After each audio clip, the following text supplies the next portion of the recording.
warahmatullahi wabarakatuh.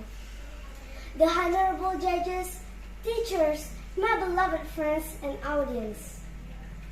First of all, let's praise and thank the Almighty God, Allah Subhanahu wa Ta'ala, the merciful and the beneficent, one who creates the world to all mankind.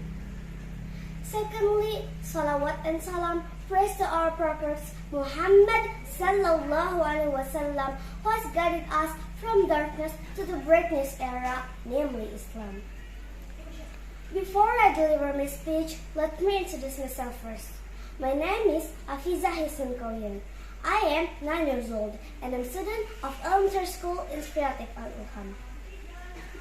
On this occasion, I would like to deliver my speech entitled The Importance of English.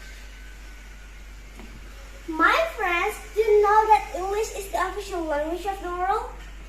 It means that learning English, we can connect with many people around the world. It allows us to understand and help each other.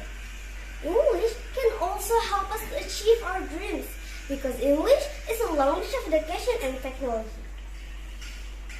It's really important for us to learn and speak English. Learning English brings people and cultures together. It will take us to an incredible experience. So, be brave to speak English, the world is yours. That's all for my speech. I do apologize if there are mistakes in my speaking. Thank you very much for your attention. Wassalamualaikum warahmatullahi wabarakatuh.